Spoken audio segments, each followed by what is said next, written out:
Assalamualaikum warahmatullahi wabarakatuh. Pada video kali ini kita akan mempelajari perjuangan para khalifah pada masa Khulafaur Rasyidin, di mana para khalifah itu melanjutkan perjuangan Rasulullah SAW dalam mendakwakan agama Islam. Kita ketahui bahwa Rasulullah SAW wafat pada usia 63 tahun. Dakwah beliau dilanjutkan oleh para khalifah. Bagaimana kisah perjuangan para khalifah pada masa Khulafaur Rasyidin ini? Kita akan pelajari pada video berikut ini. Tujuan pembelajaran yang akan dicapai dalam pembelajaran kali ini adalah: yang pertama, peserta didik dapat menjelaskan pengertian Khulafaur Rasyidin. 2. Peserta didik dapat menyebutkan nama-nama khalifah atau pemimpin pada masa Khulafaur Rasyidin ini. Yang ketiga, peserta didik dapat menjelaskan biografi singkat dan perjuangan beliau para khalifah pada masa ini. Yang keempat adalah peserta didik diharapkan dapat meneladani perjuangan para khalifah dan dapat menerapkannya dalam kehidupan kita sehari-hari. Materi yang akan kita pelajari pada video kali ini adalah kita akan mengkaji dan memahami riwayat para khalifah, yaitu Khalifah Abu Bakar As-Siddiq, Khalifah Umar bin Khattab, Khalifah Utsman bin Affan, dan Khalifah Ali bin Abi Thalib. Setelah kita memahami dan mengkaji riwayat para khalifah ini, diharapkan kita dapat mencontoh dan menerapkan sikap-sikap mereka dalam kehidupan kita sehari-hari.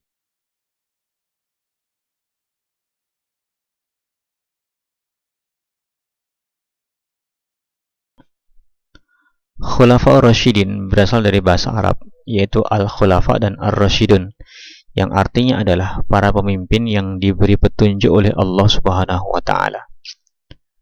Para Khulafaur Rasyidin adalah pengganti Rasulullah Shallallahu Alaihi Wasallam. Mereka berjumlah 4 orang yang menjadi pemimpin secara bergantian, yaitu yang pertama adalah Abu Bakar As-Siddiq, Umar bin Khattab, Utsman bin Affan, dan Ali bin Abi Thalib. Dalam sejarah peradaban manusia, tercatat bahwa Khulafaur Rasyidin merupakan pribadi-pribadi yang terbaik, hasil didikan Rasulullah SAW. Mereka teruji kehebatannya, teruji kemampuannya, teruji kepiawaiannya sebagai teladan dalam memimpin membangun peradaban Islam yang lebih maju. Tidak ada pemimpin yang saat ini menjadi pemimpin di dunia yang menghasilkan bangunan peradaban yang dapat disejajarkan dengan mereka. Tidak ada pemimpin di dunia saat ini yang hasilnya menyamai dengan kepemimpinan para Khulafaur Rasyidin tersebut. Mereka, para khalifah ini, punya sifat terpuji yang patut untuk menjadi teladan bagi umat sepanjang zaman, bahkan sampai zaman sekarang. Pengabdiannya kepada agama tidak dapat diragukan lagi. Kepeduliannya terhadap sesama menjadikan beliau sebagai pribadi-pribadi yang sangat dicintai oleh umat, dicintai oleh rakyat. Semuanya merupakan hasil didikan Rasulullah SAW. Mereka adalah para sahabat yang senantiasa setia kepada Nabi SAW, baik di saat susah maupun di saat yang senang. Mereka memiliki akhlak yang mulia, akhlak yang patut diteladani, sebagaimana mereka selalu meneladani Rasulullah SAW. Khalifah pertama adalah Abu Bakar As-Siddiq. Abu Bakar As-Siddiq lahir pada tahun 573 Masehi dengan nama asli beliau adalah Abdullah bin Abu Quhafah. Beliau mendapatkan gelar As-Siddiq karena beliau yang pertama kali membenarkan peristiwa Isra Mi'raj yang baru saja dialami oleh Rasulullah SAW.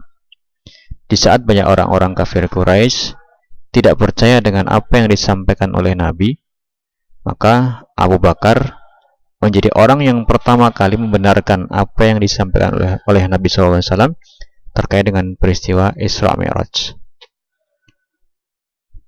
Abu Bakar As-Siddiq termasuk golongan as-sabiqunal awwalun. As-sabiqunal awwalun adalah golongan orang-orang yang pertama-tama kali masuk Islam.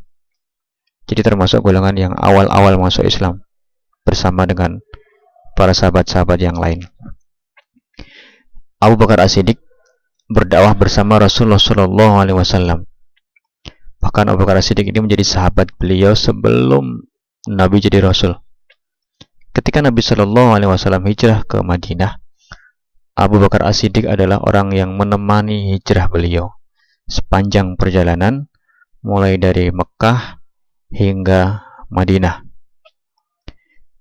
Abu Bakar As-Siddiq terkenal menjadi orang yang pemberani, tegas, dan juga dermawan. Beliau serahkan seluruh hartanya dan jiwanya untuk membela agama Islam dan kepentingan dakwah Islam.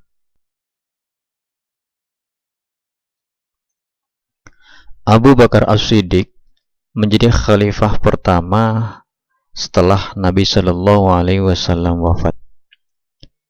Beliau ditunjuk oleh para sahabat untuk menjadi pengganti Rasul dalam memimpin umat Islam, sehingga beliau bergelar Khalifatul Rasul, yang artinya adalah pengganti Rasul, atau dikenal dengan gelar Khalifah, menjadi pemimpin umat. Abu Bakar As-Siddiq memimpin selama 2 tahun, dari tahun 11 sampai dengan tahun 13 Hijriyah, bertepatan dengan tahun 632 Masehi sampai dengan tahun 634 Masehi. Selama beliau menjadi khalifah, banyak usaha yang beliau lakukan.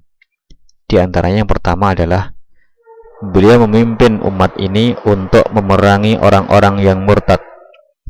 Karena pada masa setelah Rasulullah SAW wafat, banyak orang yang murtad keluar dari agama Islam karena merasa bahwa Nabi sudah tidak ada, sehingga mereka merasa tidak perlu lagi menjadi umat Islam karena Nabi sudah nggak ada. Tetapi ini adalah pemikiran yang salah, sehingga Abu Bakar As-Siddiq berusaha untuk melawan atau memerangi orang-orang yang murtad ini agar supaya mereka kembali masuk ke dalam agama Islam. Begitu juga pada waktu itu banyak orang-orang yang tidak mau bayar zakat.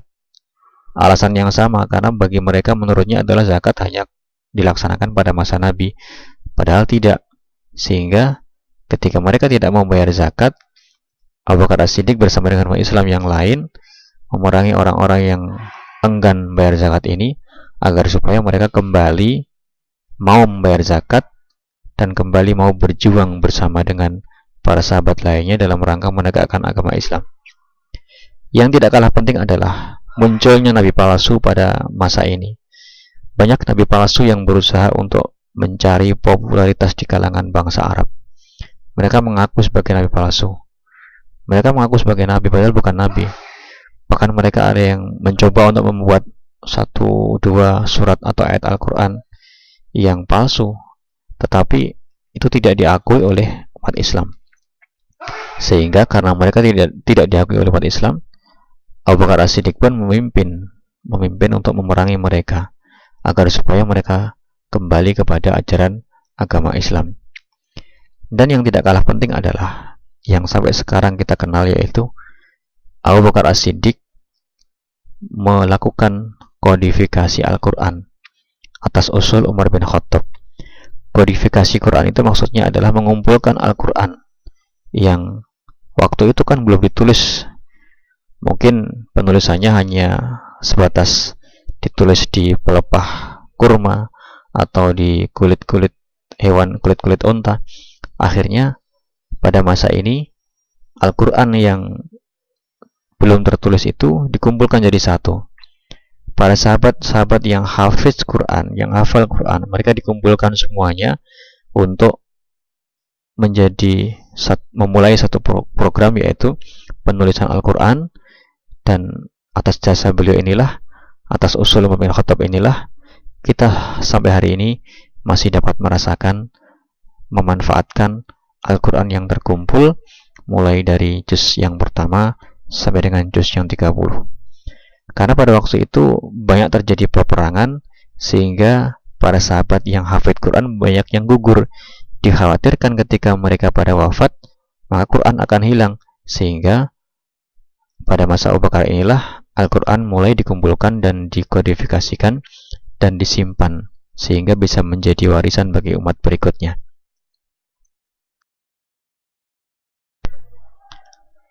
Khalifah yang kedua adalah Umar bin Khattab. Umar bin Khattab lahir pada tahun 584 Masehi. Pada masa mudanya, Umar bin Khattab adalah seorang juara gulat yang setiap tahun selalu menjuarai kompetisi gulat yang digelar di pasar Ukas Mekah pada waktu itu. Awalnya, Umar bin Khattab ini memusuhi dakwah Nabi Shallallahu Alaihi Wasallam. Namun, beliau masuk Islam berkat doa Nabi Shallallahu Alaihi Wasallam.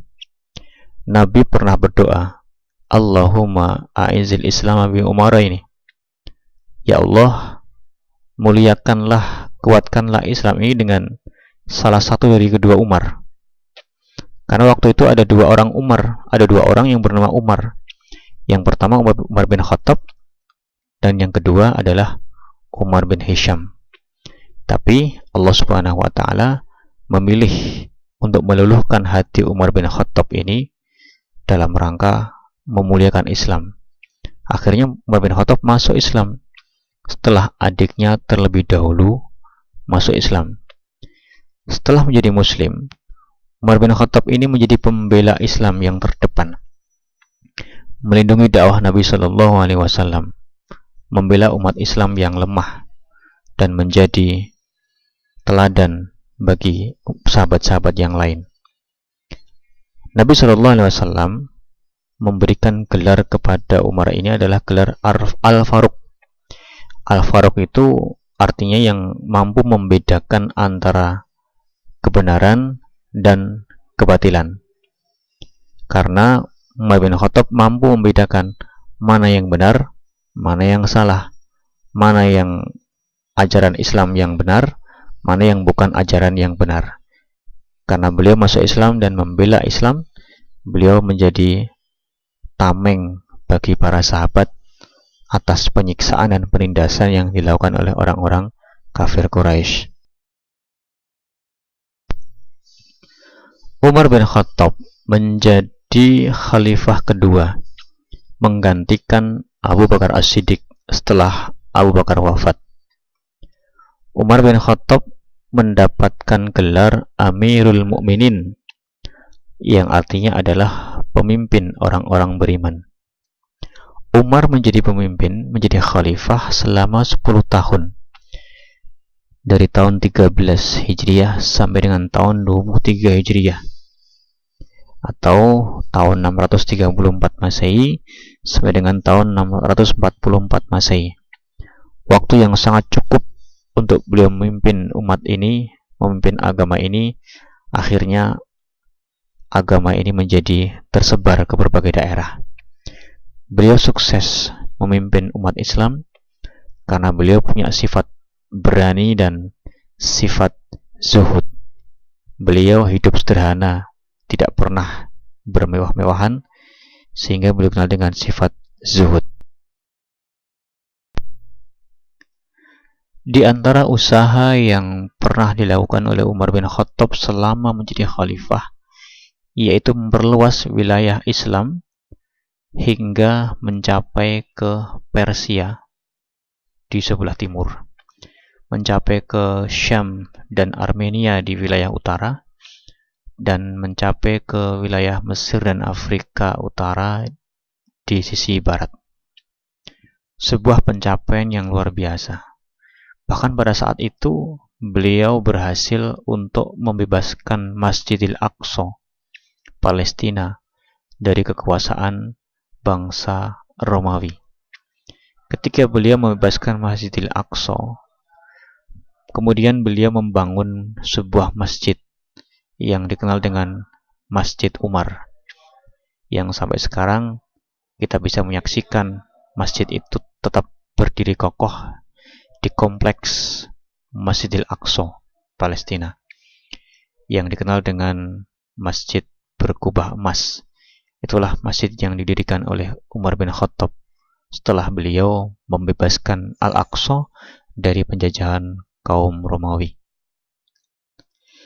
Berikutnya yang ketiga adalah usaha beliau adalah memperluas Masjidil Haram dan juga Masjid Nabawi, karena semakin hari semakin banyak umat Islam yang memeluk agama Islam, sehingga butuh tempat penampungan ibadah yang lebih luas untuk sholat Jumat, untuk sholat wajib, dan juga untuk sholat Aid setiap tahunnya, serta untuk menampung jamaah haji yang datang ke Masjidil Haram, sehingga butuh memperluas Masjidil Haram.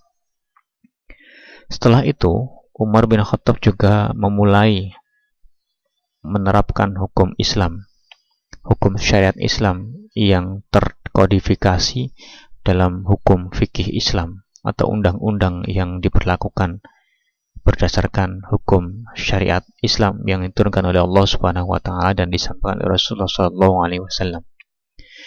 Beliau juga memulai penulisan penanggalan Hijriyah. Ketika beliau menuliskan surat kepada pemimpin-pemimpin asing, beliau menggunakan kalender Hijriyah yang didasarkan mulainya adalah masa hijrah Rasulullah SAW dari Mekah ke Madinah. Sikap beliau menjadi orang yang sangat dermawan terhadap kaum du'afa. Dikenal beliau pernah memanggul gandum sendirian di malam hari ketika melihat ada janda tua yang kekurangan makanan sampai anaknya menangis. Itulah yang pernah dilakukan oleh beliau.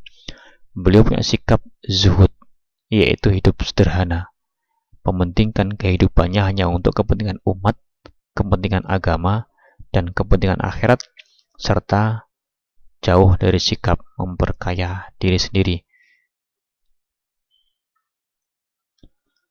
Khalifah yang ketiga adalah Utsman bin Affan. Utsman bin Affan lahir di kota Taif, sebuah kota kecil di tenggara Mekah, pada tahun 576 Masehi. Beliau lahir dari golongan keluarga saudagar yang kaya. Sejak kecil beliau sudah dididik untuk menjadi pengusaha. Beliau juga menjadi pengusaha, melanjutkan usaha keluarganya, termasuk menjadi sahabat Abu Bakar As-Siddiq, sehingga beliau masuk Islam melalui Abu Bakar As-Siddiq, yang sama-sama menjadi pengusaha saudagar, yang mana Abu Bakar As-Siddiq sudah masuk Islam lebih dahulu. Setelah masuk Islam, beliau kemudian mendermakan kekayaannya untuk dakwah Islam. Harta yang dimilikinya diberikan untuk kepentingan dakwah agama Islam. Utsman bin Affan ini memiliki gelar Zunnurain atau pemilik dua cahaya, karena beliaulah satu-satunya sahabat yang menikah dengan putri Rasulullah SAW. Beliau menikah dengan dua orang putri Nabi, yakni Ruqayyah dan Ummu Kulsum.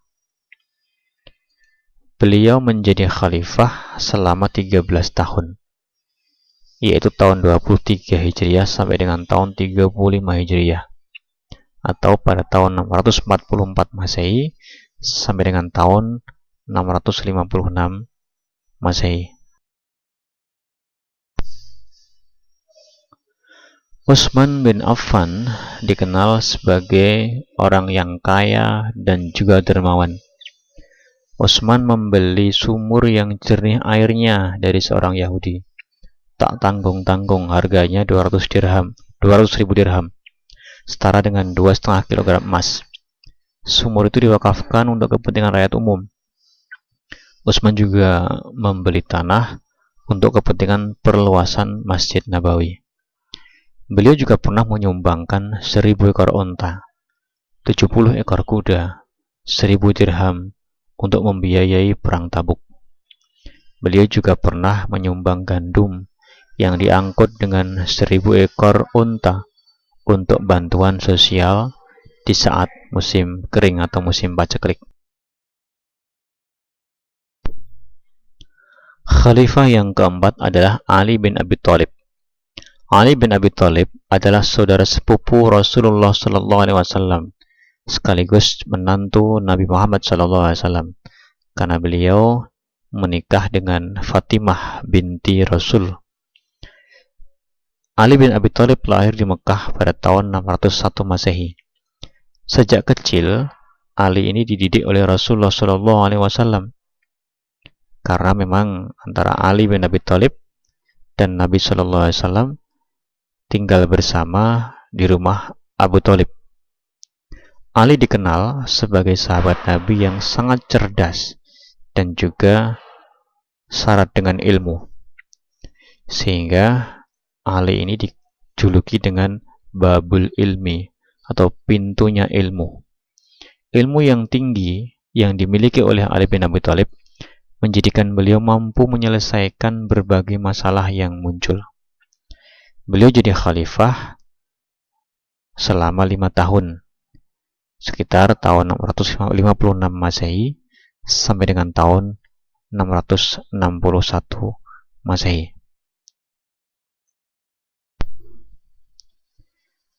Kita akan mencoba untuk mengambil teladan dari para Khulafaur Rasyidin. Secara umum, sifat yang dimiliki oleh para khalifah pada masa Khulafaur Rasyidin ini adalah beliau menjadi orang-orang yang amanah, istiqomah, jujur, cerdas, bertanggung jawab, dan senantiasa menyampaikan kebenaran.